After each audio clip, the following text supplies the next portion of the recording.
back to my channel. Today I'm going to install another video into Molls & Co.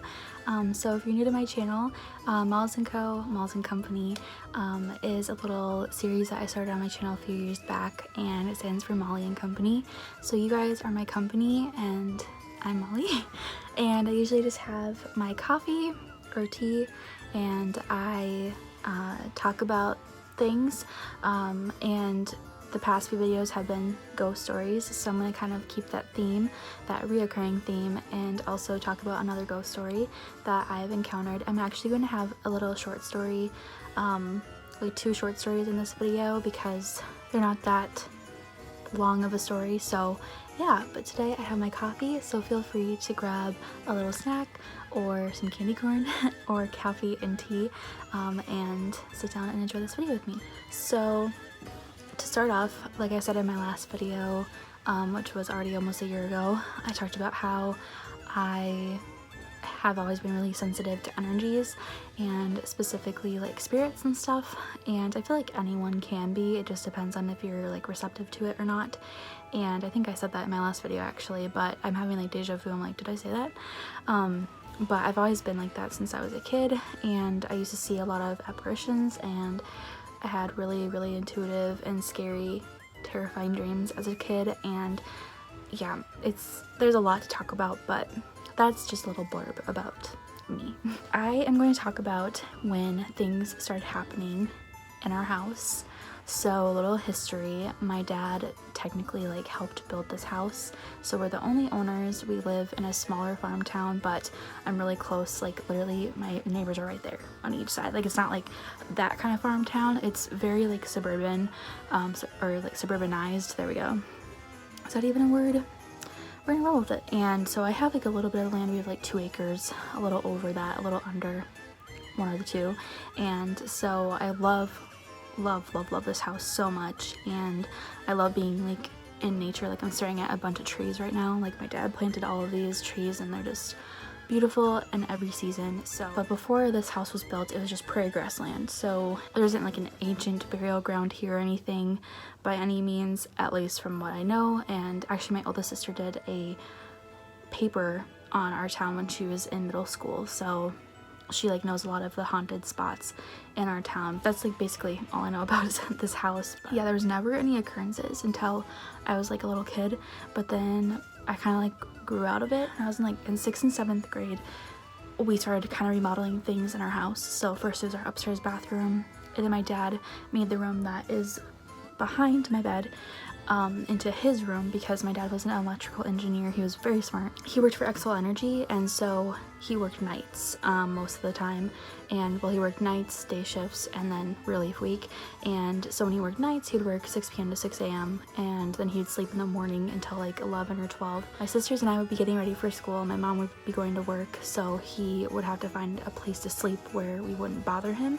And eventually he just made that room, like after my oldest sister moved out, he made that room into his, so that it was like kind of a guest bedroom slash he could keep his clothes, like collector's items for cars and like anything like that in there. So he wanted to make the flooring wood and not carpet anymore, because the carpet was getting older. This carpet like literally is with the house, it's pretty old. Yeah, so my dad found free wood in an abandoned house in Minneapolis that they were like selling pieces of the house, and they were selling all this wood, and we actually still have a ton of it in our back garage. And I just had this feeling when my dad told me that, I was like, don't bring it in the house. And he goes, why? And I was like, because even though it's free, like there's spirits that attach to stuff all the time, like you can't just bring that in the house. And I just was really against him bringing in the wood because I was just really nervous about it, and I felt really weird. And so he did it anyways because it was free, and he replaced the flooring. And when we were digging up the carpet, well, when they were digging up the carpet, we found a cigarette butt underneath the carpet that was smushed, which is kind of gross, but and so we started to joke around saying that like in the future when stuff started happening, we were saying like maybe the carpet guy passed away and he was like mad that we dug up his job. I don't know, we never really know.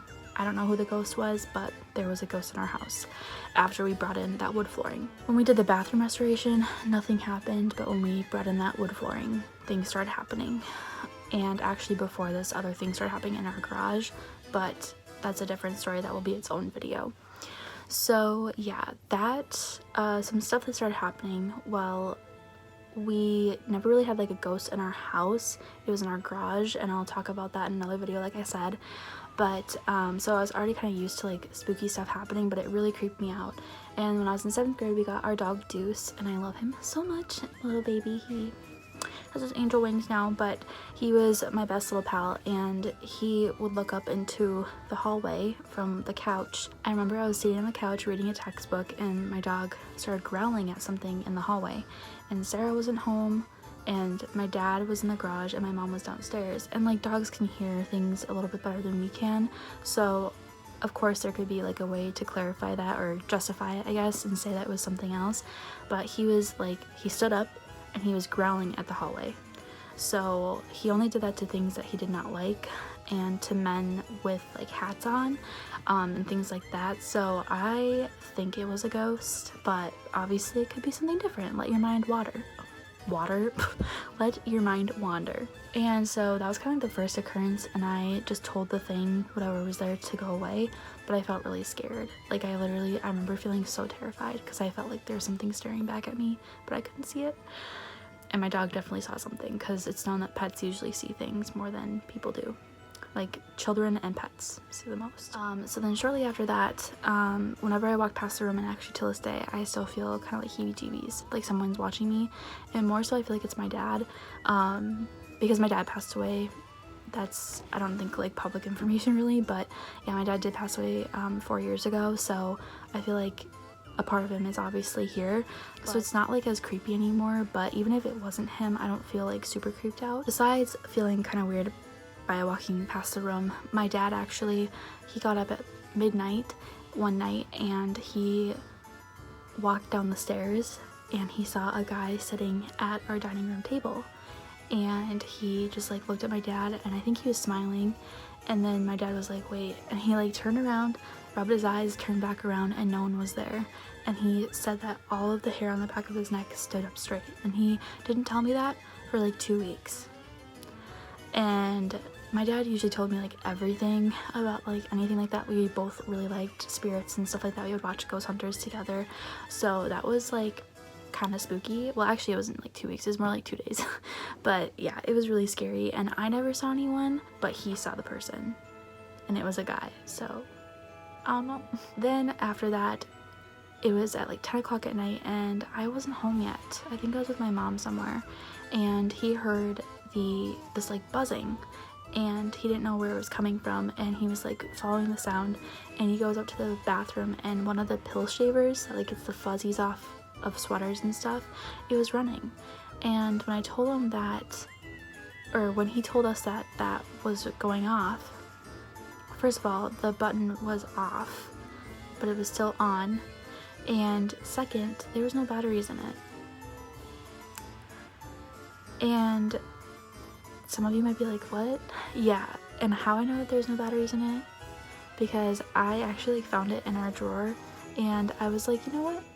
I want to use this. I don't know why I wanted to use it. I was in 7th grade, but yeah, and I was like opening it up, and the batteries that were in there were like, all the acid had come out, you know, like, or corroded, the battery corroded.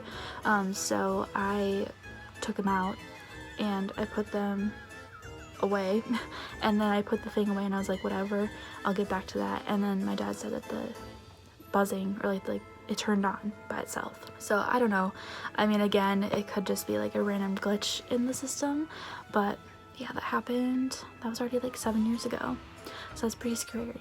That's pretty scary. So those are just a few stories. I mean, they're not super scary, but I just said they're super scary, but they're kind of spooky, I guess. At the time it was terrifying, but now it's not that bad. But those were just like the startings of everything happening, and it was spooky at the time. I would say now I'm not that scared. I feel like I have more of a stance on how I feel about these things, and I feel more like light, and I don't feel as like, I feel more protected, and like I understand more about that side of things. Obviously not a ton, but I feel more grounded in that sense. And like those things can't hurt me if I, you know, just keep spreading light, but I never felt like it was anything dark. So that's something to note. It was never malicious or anything. So yeah, those are my spooky stories for today. I will probably try and squeeze 1 or 2 more out before Halloween. And I'll try and pop some more out obviously throughout the year because I kind of dropped the ball on that last year. So hopefully you guys enjoyed, and remember to subscribe and shine bright always. Bye.